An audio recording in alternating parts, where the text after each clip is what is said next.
So good afternoon, everyone. So in the previous class, we have started very short answer type questions. And in that, I think we have finished semiconductor devices topic. And we were supposed to start the next chapter, next important chapter for very short answer type question, that was dual nature of radiation and matter.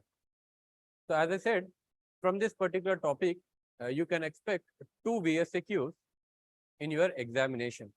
So let us study today's topic, that is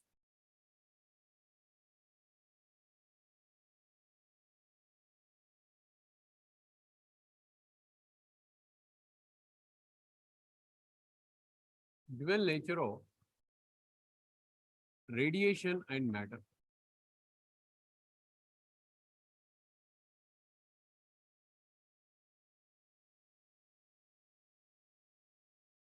So in this, I think we have seen two questions. The first question that we have seen was regarding de Broglie's wavelength.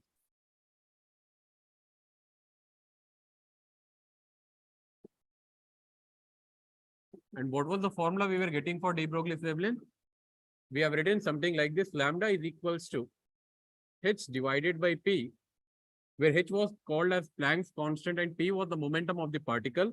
Further, we have written this formula as h divided by mv, where m represents the mass of the particle, v represents the velocity of the particle, and h represents Planck's constant. And what was the lambda? Lambda was known as de Broglie's wavelength. Lambda was called as what? It was called as de Broglie's wavelength.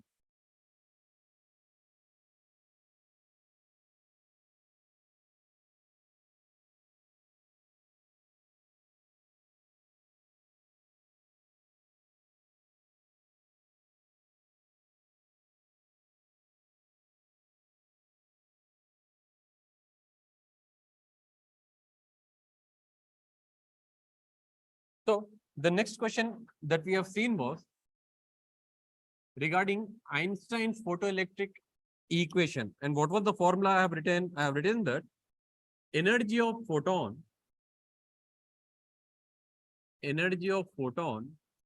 is equals to work function of that one particular material plus kinetic energy.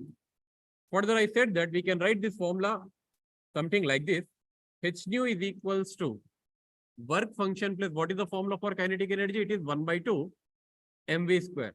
And in terms of kinetic energy, this formula will become 1 by 2 mv square is equals to h nu minus w, where w represents what? W represents work function.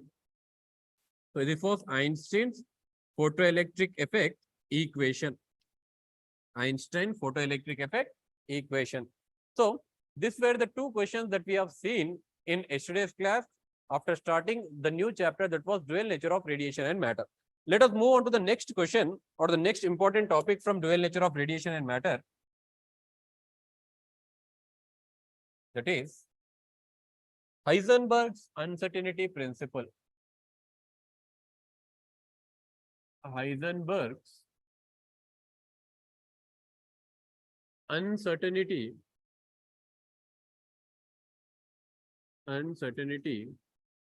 principle. Heisenberg uncertainty principle. So let us understand this. I will try to give an explanation. I will try to explain this. What is this Heisenberg uncertainty principle? Let us consider an electron revolving around the nucleus. Let us assume this is an atom. Here we are having an electron, and this electron is revolving around the nucleus. So here we are having nucleus. Now, what de Broglie said? De Broglie said that whenever an electron is revolving around the nucleus, along with that electron, a wave will be there. That wave was called as what? Matter wave, and the wavelength was called as de Broglie's wavelength. Now, what this Heisenberg uncertainty principle statement says? It says that it will talk regarding, basically in our syllabus, we'll be talking regarding what? Momentum and position. It tells us about position and momentum. Position and momentum. So see here. Let us assume that electron is continuously revolving around the nucleus. If I try to stop this electron, then at that time, at that one particular time only, I can determine its position. But whether the velocity of the electron will be there? No. As I am stopping the electron, its velocity will become zero. So I can't determine the momentum. But if the electron is continuously moving around the nucleus, I will be able to determine the velocity and I will be able to determine the momentum. But whether I will be able to determine the position? No, because the electron will not stay at one particular position. It will be continuously revolving around the nucleus. So what Heisenberg said that, he said that it is impossible to determine. It is impossible to determine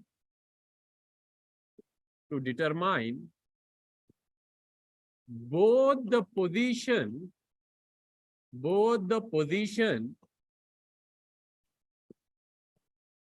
and momentum, both the position and momentum of a particle at the same time.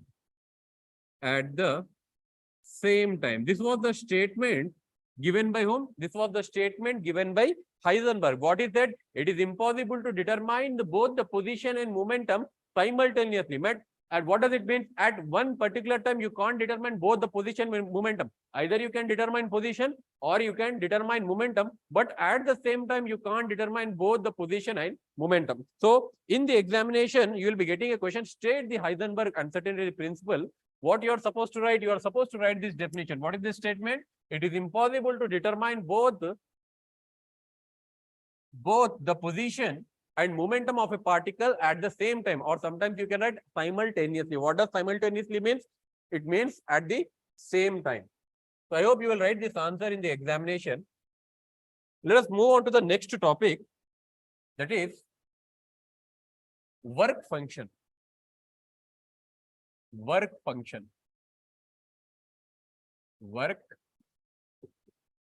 function. See here, what is the meaning of work function? Let us understand. Let us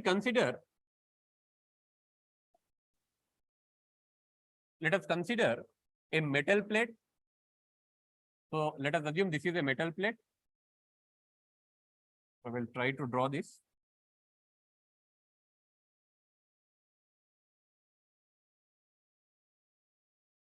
This is a metal surface. And we know that in case of metals, what will be there? There will be free electrons. What will be there? There will be free electrons. So let us assume there are few free electrons inside this metal surface. So these are the free electrons on the metal surface. Now, in order to make these electrons to get ejected from the metal surface, what I am supposed to do? I am supposed to supply some energy. Assume that I am giving some energy to one particular electron. Let this metal surface is having some work function 1.5 electron volt. 1.5 electron volt. Now, if I give an electromagnetic wave to this particular, it is not possible to give to it this particular electron. For your understanding, I am explaining this. Assume that I am giving this electron some amount of energy. How much amount of energy? I am giving 1 electron volt energy. But work function is the property of the metal. For this electron to get ejected from the metal surface, how much minimum energy I should supply? I should supply a minimum energy of 1.5 electron volt. But how much energy I am giving? Only 1 electron volt I am giving. So whether the electron will come out of the metal surface, it won't come. So how I can define this work function? It is the property of a material. What is that? It is a property of a material. What is work function? It is a property of material. So how you can define work function? The minimum energy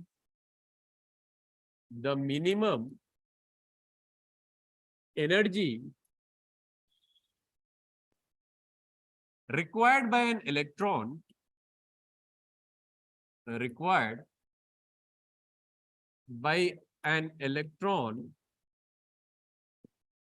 to get ejected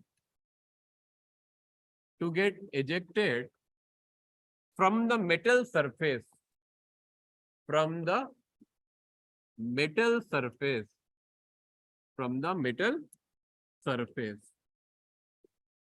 This is called as work function. What is that? It is a property of a material. And how I can define the work function? It is the minimum amount of energy required by an electron to get ejected from the metal surface. And what is the formula for work function? Work function is given as W is equals to H nu naught, where nu naught is called as threshold frequency.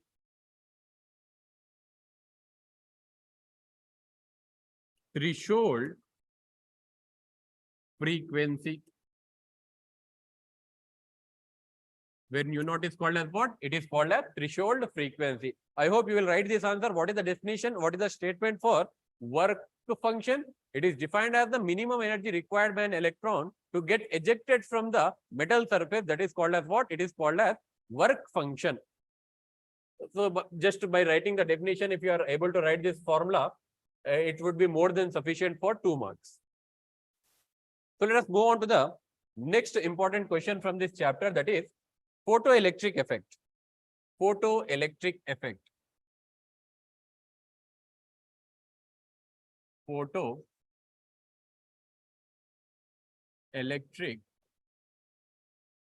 effect. So this is a basic question which you might have already studied. Even in chemistry also, you'll be studying this concept. Photoelectric effect.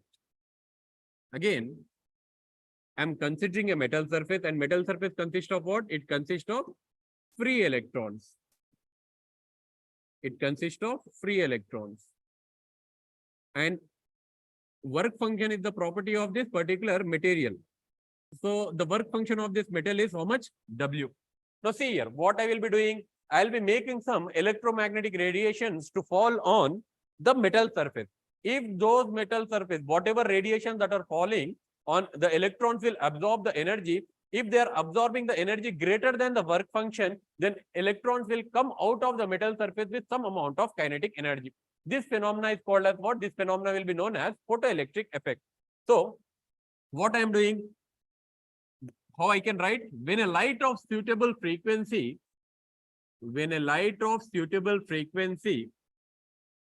is incident on a metal surface, then what will happen? Here the electrons will absorb the energy. If the energy is greater than work function, the electrons will come outside the metal surface with some amount of kinetic energy. So I can write, if a light electromagnetic wave is incident on a metal surface, then what will happen? The electron will overcome the work function and comes out. The electron will come out with some amount of kinetic energy. The electron will come out with some amount of kinetic energy. So when a light of suitable frequency is incident on a metal surface, what will happen? The electrons get ejected from the metal surface with some amount of kinetic energy. So this phenomena is called as what? Photoelectric effect. So already we have written the equation for this photoelectric effect. What was the equation? E is equals to energy of photon incident on the metal surface. That is equals to this energy is utilized in doing some work function to overcome what? Work function, and it is coming outside the metal surface with some amount of kinetic energy. So I can write this formula as H nu is equals to H nu naught plus 1 by 2 mv square. I hope you remember what is H nu naught. Already we have written the formula for work function. What is the formula for work function? It is W is equals to H nu naught. So here from kinetic energy, this will become what? 1 by 2 mv square is equals to H of nu minus nu naught. So how you can define this Einstein's photoelectric effect phenomena? So whenever a light of suitable frequency is incident on a metal surface, what will happen? The electron will absorb that energy, and if that energy is greater than work function, they will overcome the work function of the metal and they will come outside the metal surface with some amount of kinetic energy. This phenomena is called as what? This phenomena is called as photoelectric effect. This phenomena is called as what? It is called as photoelectric effect. So now, so if you want, I can write the definition here. So it will be better if I write the definition. You can just note down the definition and write down in the examination. If you want to write this equation, you can write, otherwise you can neglect this equation because you have already written this in expression also. So see here, how I can define this Einstein photoelectric equation? When a light of suitable frequency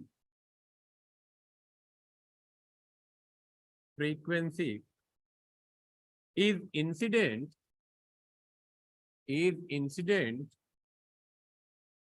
on a metal surface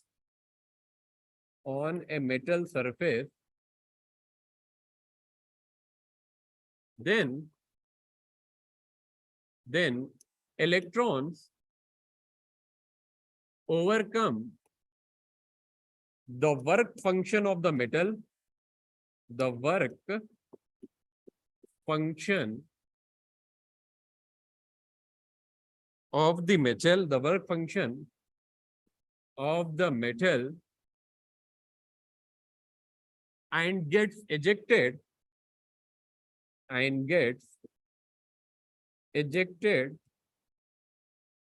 with some kinetic energy. Either you can write this definition or you can simply write down, when a light of suitable frequency is incident on a metal surface, then electron gets ejected from the metal surface with some kinetic energy. After that, we can write this expression. What is that? Energy of a photon is equals to work function plus kinetic energy. Or you can directly write this equation. If you are able to remember, you can write this equation. Kinetic energy is equals to energy of photon minus work function. So either way, you can write down this formula. So what is the statement for Einstein photoelectric effect? When a light of suitable frequency is incident on a metal surface, what will happen? Electrons get ejected from the metal surface. And the kinetic energy of ejected electron is given as what? Kinetic energy is equals to energy of photon minus work function. Okay. Now let us move on to the next topic. Next concept is, what are photosensitive substances? Or what are photosensitive materials? So see here, the photosensitive materials are lithium, sodium,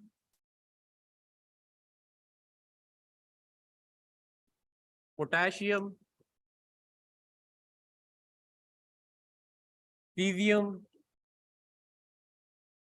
So these are the few materials which exhibit photosensitiveness. What does this mean?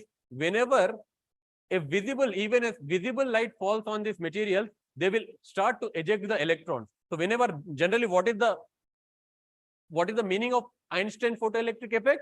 It means that when a light of suitable frequency, which type of frequency? Suitable frequency falls on the metal surface, the electrons will get ejected from the surface. So there are certain substances like lithium, sodium, potassium, and cesium. Whenever even a visible light falls on that metal surface, electrons will be ejected from those metal surface. These materials are called as what? Photosensitive materials. What is the meaning of photosensitive material? Even a visible light is falling on that particular material, what will happen? Electrons will get ejected from the surface of that material. Which type of material? Lithium, sodium, potassium, and cesium. Okay. This is very small basic answer. I hope you will remember this. The next question from these are cathode rays.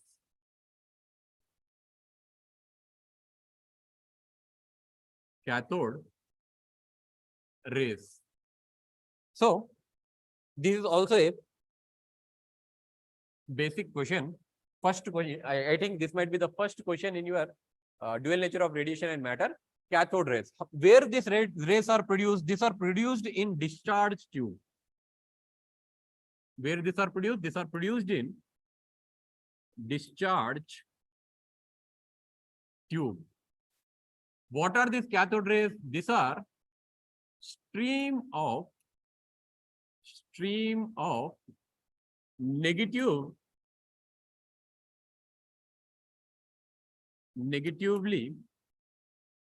charged particles, negatively charged particles. When they are produced at low pressure,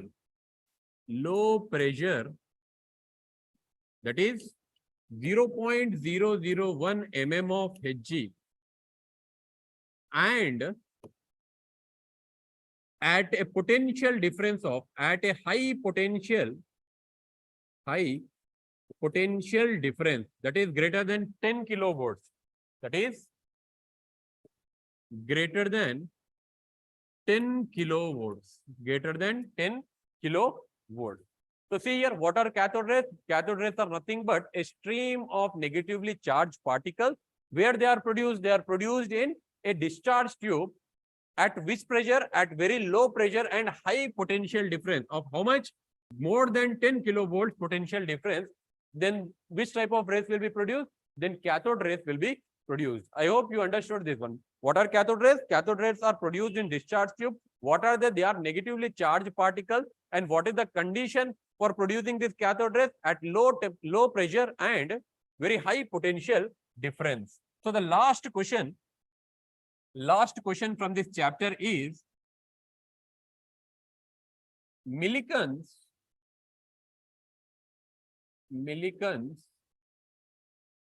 experiment. I think this question was asked in your annual examination.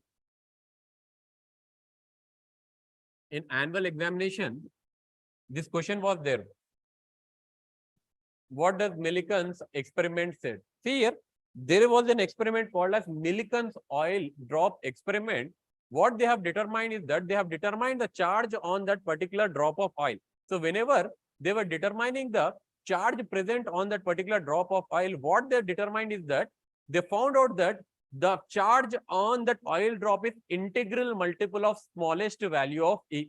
So what they have determined? They have determined that charge on each oil drop or charge on the particle is how much? Integral. Charge is equals to what? Integral multiple of E, charge of an electron. So this was the outcome of that Millikan oil drop experiment. They were able to say that charge is quantized. What they said? They said that charge is quantized. So if you had written this answer in your examination, you would have got easily 2 marks. So what is the outcome of Millikan's oil drop experiment? It said that the charge is quantized. What does it mean? Charge is an integral multiple of what? Electron, smallest value of charge, E, N into E. If you are able to write this, you'll be getting 2 marks for this answer. So by this, we have finished all the VSQs from dual nature of radiation. We have started with de Broglie's wavelength, then we have discussed regarding Einstein's photoelectric effect equation, Then we have went through Heisenberg uncertainty principle. Then we have discussed regarding the basic definition for work function. Later on, we have went on Einstein photoelectric effect. Then we have studied about what are photosensitive materials and why they are called so. Next, we have discussed regarding very small and important VSQ. What is that? Cathode rays. Cathode rays are produced in discharge tube at very low pressure and very high potential difference, that is more than 10 kilovolts. And what are cathode rays? These are nothing but stream of negatively charged particles. Finally, we have discussed last VSQ from this chapter. What is that? Millikan's experiment.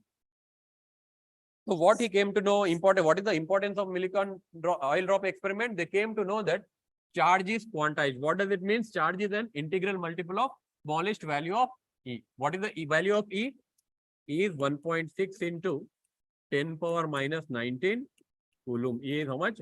1.6 into 10 power minus 19 coulomb. So let us move on to the next chapter. The next chapter VSQ that we are going to discuss is moving charges and magnetism. Moving charges and magnetism.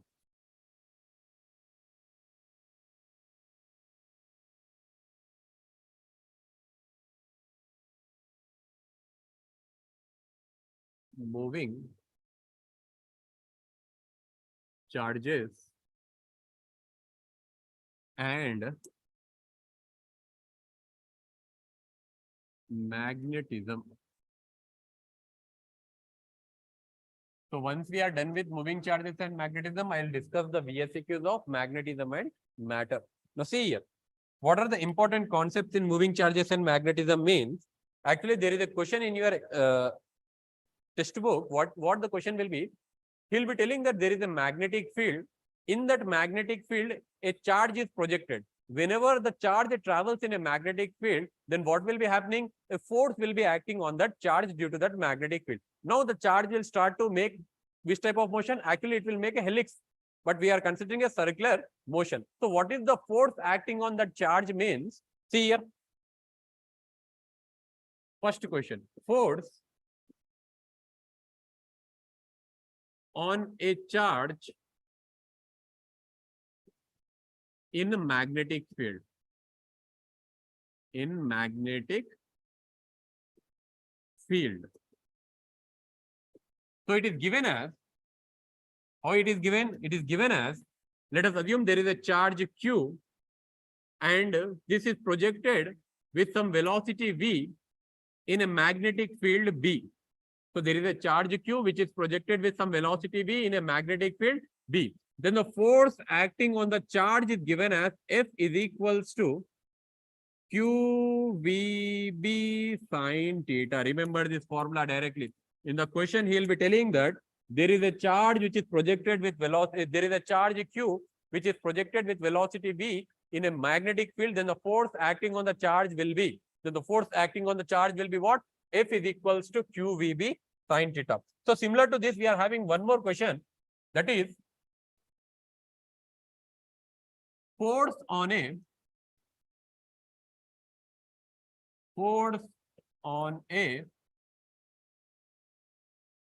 current carrying wire,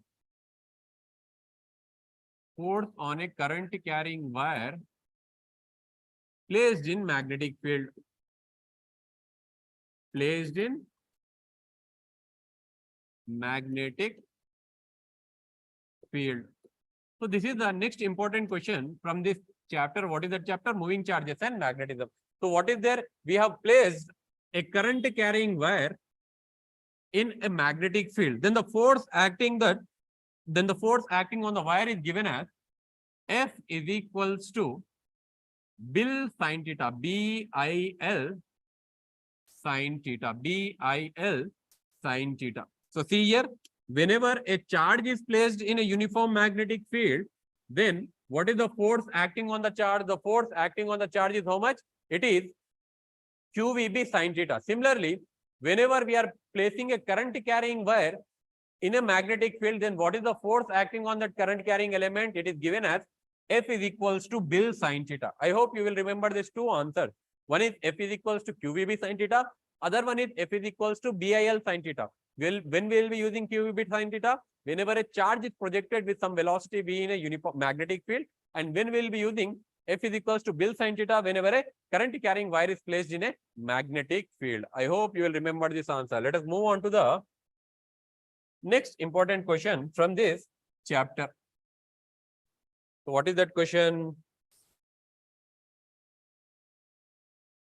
State Ampere's law and Biot-Savart law. Third question is Ampere's law. And what is the fourth question? The fourth question is Biot-Savart law. Biot-Savart law. Again, this question we have already discussed in 4 marks answer, isn't it? We have discussed the 4 mark answer for Ampere's law and we have discussed the 4 mark answer for Biot-Savart law. But here in VSEQs also he will be asking this question. So you are just supposed to write down the statement for Ampere's law and statement for Biot-Savart law. So what is the formula for Ampere's law? We know that integral B bar dot DL bar is equals to mu naught into I net. And what was the formula for Biot-Savart law? It was dB is equals to mu naught by 4 pi into I dl sin theta divided by r square. I hope you remember the statement for Ampere's law. What was the statement for Ampere's law? Which type of integral is this one? Whether this is line integral, surface integral, or volume integral. This is a line integral. So I can say that the line integral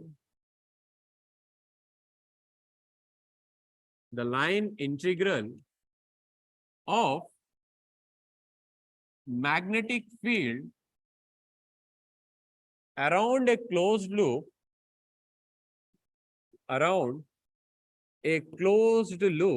you can write magnetic field induction also, around a closed loop is equals to mu naught times the net current enclosed mu naught times the net current enclosed. So what you are supposed to do? Just you are supposed to write the definition, no need of doing any explanation. So what is the statement or definition for Ampere's law? The line integral of magnetic field around a closed loop is equals to mu naught times the net current enclosed by that closed surface. So similarly, you can write the Biot-Savart law as what? The magnetic field induction at a point P is, what is that? Magnetic field induction at a point P is directly proportional to current element and inversely proportional to square of the distance between that length current element and point P, and directly proportional to sine of the angle between that length element and position vector r. So if you are able to write this 3 points or explain these 3 points, then you will be getting 2 marks. So these are the other 2 important questions from moving charges and magnetism. Let us move on to the next question, which is very, very important. When we look into the previous year papers, you will be getting these 3 questions only. What is the differentiation between ammeter and voltmeter?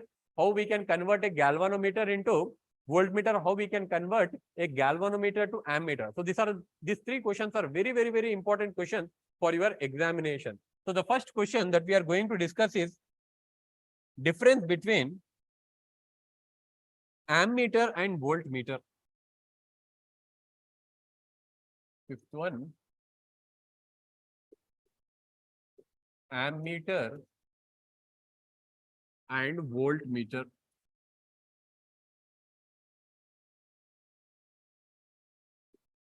See here. Why we'll be using ammeter? What is the use of ammeter? Ammeter is a device which is used to measure what? Electric current. It is used to measure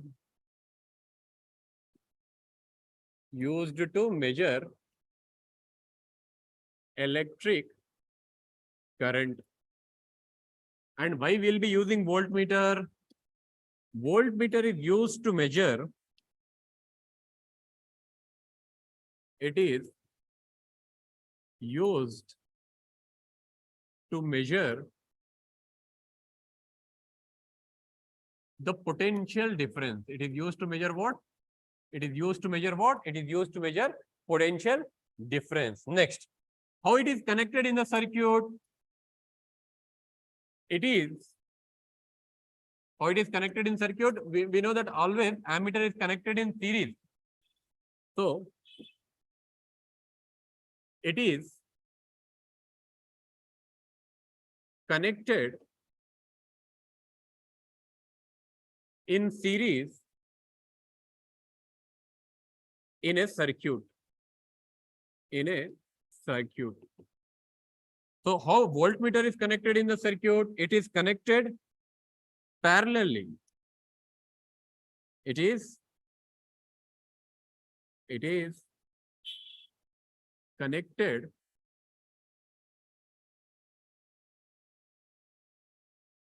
parallel in a circuit. So here ammeter will have low resistance.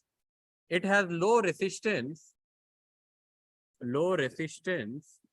whereas voltmeter will have high resistance. It has high resistance. So like this, you can write n number of points, but we are writing this answer for very VSAQs only. So if you are able to write 2 points, that will be more than sufficient. So what will be the unit of current? We know that current is measured in amperes. And what is the unit of voltmeter? Volts. Potential difference. Potential difference is measured in volts. If you want, you can write that also. Current is measured in amperes. Here voltmeter is used to determine the potential difference, and its units are volts. If you want to write, you can write. So this is the other important question from which chapter? Moving charges and magnetism. Let us move on to the next important question from this chapter, that is conversion of galvanometer to voltmeter and conversion of galvanometer to an ammeter. So the next question is sixth question. Conversion of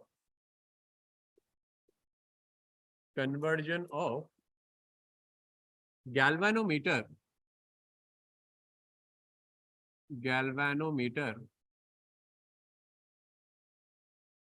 to voltmeter.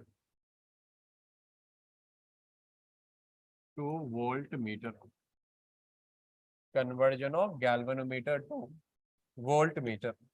How you can convert a galvanometer to voltmeter means a high resistance should be connected in series to galvanometer.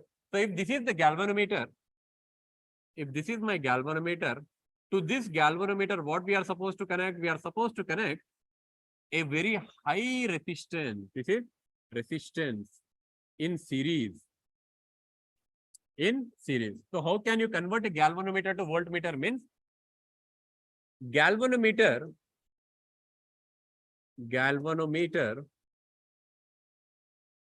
can be converted to a voltmeter by connecting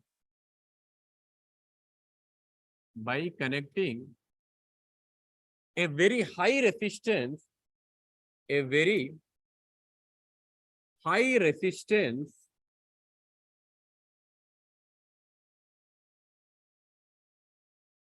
in series.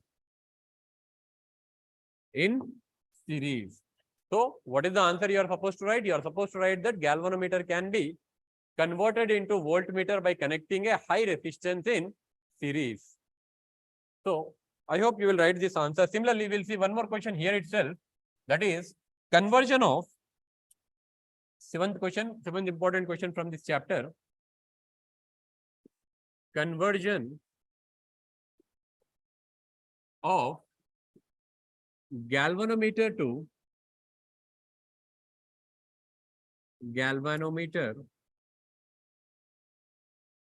ammeter. To what? Ammeter. Conversion of galvanometer to ammeter. How we can convert a galvanometer to ammeter means we'll be adding a very low resistance in parallel to galvanometer. If this is galvanometer, here we'll be attaching a low resistance R in parallel to what? Galvanometer. This type of arrangement is called as shunt resistance. This is called as what? Shunting. So what is the meaning of shunt? Here we are attaching a resistance in parallel to what? We are attaching a resistance in parallel to galvanometer. So you can write the answer something like this. Galvanometer can be converted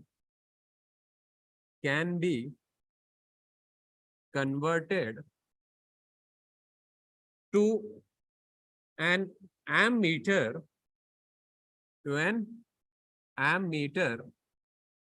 by connecting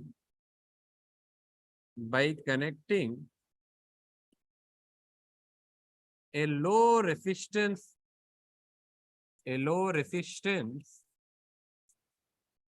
known as shunt in parallel, shunt in parallel to the galvanometer, to the galvanometer. So this is the end of this answer. So what is the three most important question from this chapter means distinguish between ammeter and voltmeter, how you can convert a galvanometer to voltmeter, how you can convert an ammeter to voltmeter. Sorry, galvanometer to ammeter. So the next question from this particular topic is principle of moving coil galvanometer. What is that?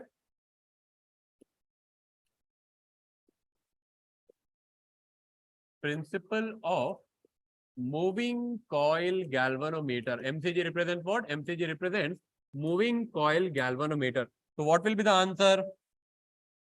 If we are having a magnetic field, here let us assume this is North Pole, and let me assume here this is South Pole, and in between this North Pole and South Pole, what I did, I have placed a coil, rectangular coil through which current is flowing. So what will happen? Due to this, this coil will start to rotate here. What it will do? It will start to rotate. So torque will be produced in the coil. So what is the answer you are supposed to write in case of what is the principle of moving coil galvanometer means? Whenever a current coil carrying coil is placed in between the magnets, what will happen? A torque will be developed in the coil. So due to that, what will happen? This coil will start to rotate. This is the principle of what? This is the principle of moving coil galvanometer. So what you can write? When a current carrying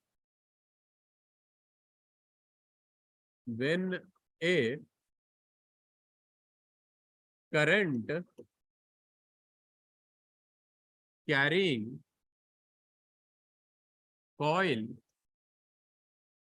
is placed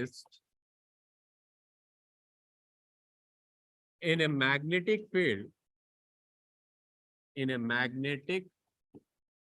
field, then what will happen? It experiences what? Torque. What does it experience? It experiences what? It experiences torque. So when a current carrying coil is placed between two bar magnets or two magnets, in between that, what we are placing a coil. What will happen due to that magnetic field and the current is also flowing in the coil? Some force will be acting on that coil, and due to that force, what will happen? The coil will start to rotate. That is nothing but the force acting during rotation is called as what? It is called as torque. I hope you understood this answer. Now I think we are left with one more very important question from this particular chapter, that is importance of Oersted experiment.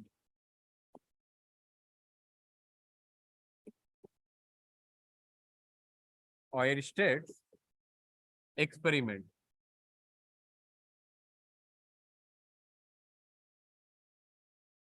So what is this Oersted experiment? We have already discussed. Experiment. Yeah.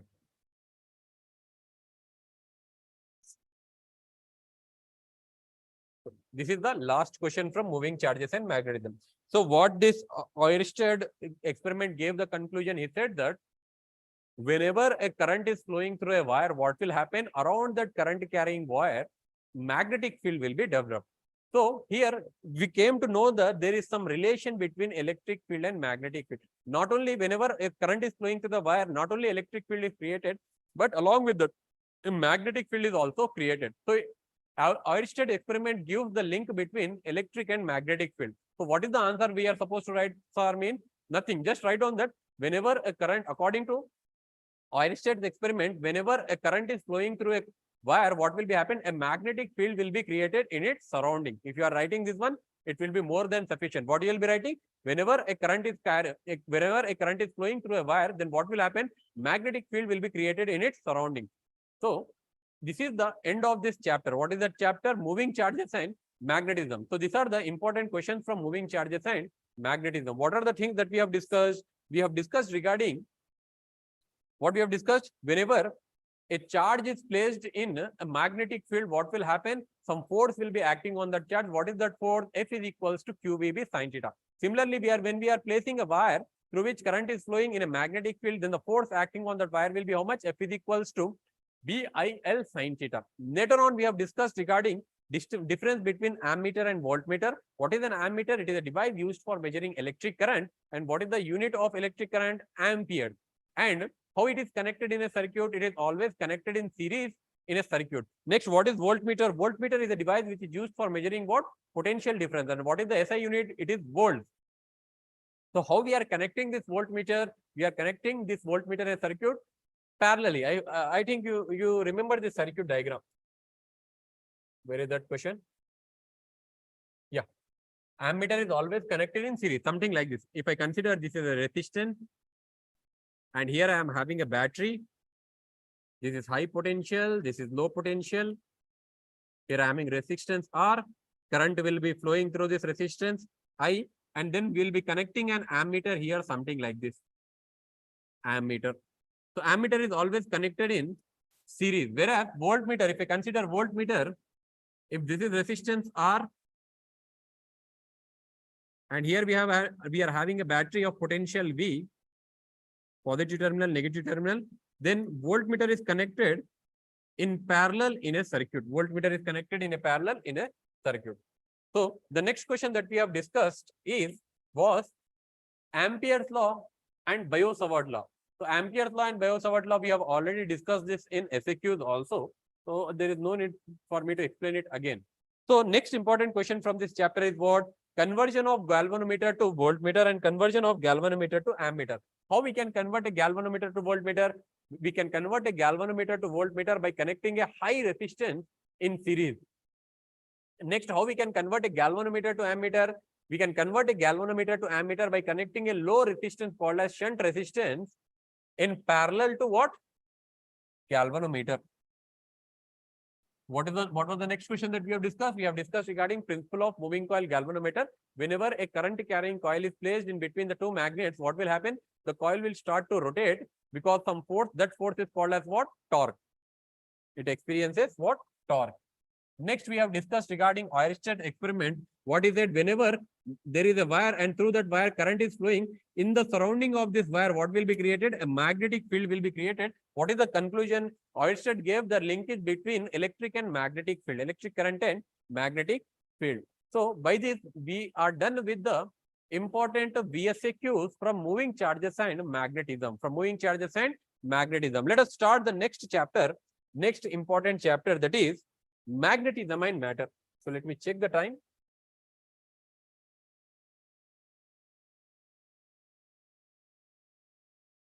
So the time is okay. We'll start this chapter. What is it?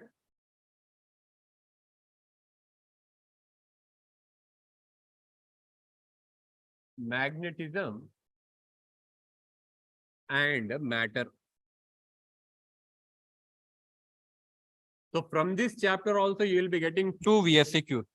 From magnetism and matter also you are getting 2 VSAQs. I'll be writing one question. This is very important question. See here. Many times they have asked this question. First question. Classify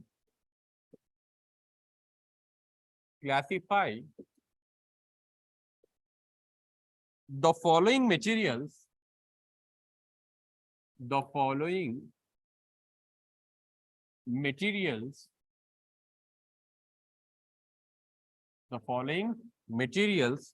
with regard to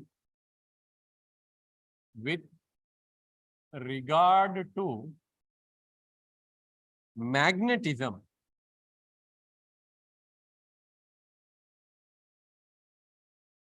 So what are the materials given? Here, the materials given are manganese. The next material given is cobalt. The next material given is nickel. The next material given is bismuth. The next material given is oxygen.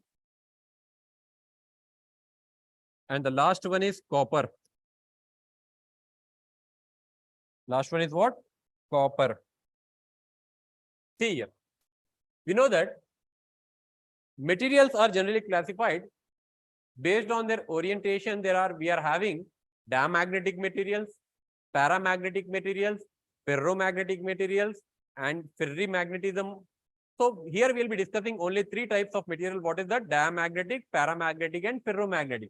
So out of this given material, we are supposed to determine which material is paramagnetic material, which material is diamagnetic material, which material is ferromagnetic material. So for that, please remember one small trick. What is that? It is B, C, D, O, M, P. So what is that? I said that there are materials are what? Diamagnetic materials. Diamagnetic, paramagnetic,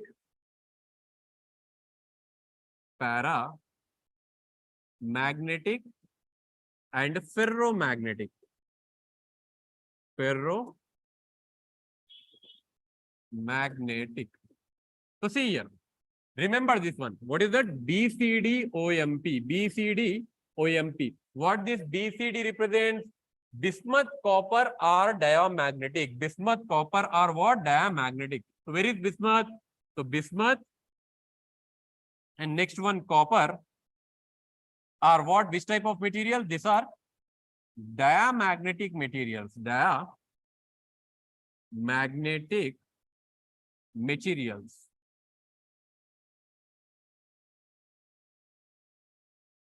Next one, see OMP. OMP represents oxygen and manganese. Where is oxygen? Oxygen is here. Oxygen and manganese are which type of material? They are paramagnetic materials. Paramagnetic materials. So we are left with only two materials. What are those two materials? These are cobalt and nickel. Cobalt and nickel. Which type of materials are they? They are ferromagnetic materials. They are what? Ferromagnetic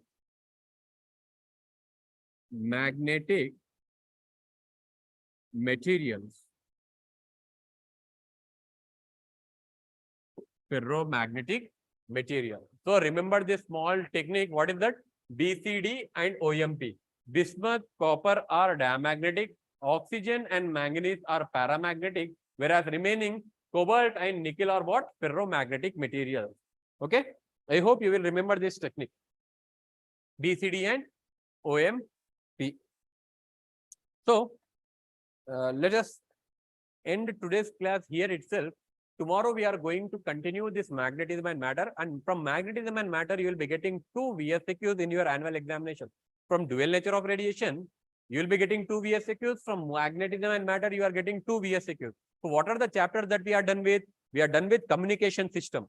We are done with dual nature of radiation and matter. We are done with semiconductor devices. We are done with moving charges and magnetism. Now we are doing magnetism and matter. So if I see the completed chapters, from communication system, you will be able to do 1 VSQ.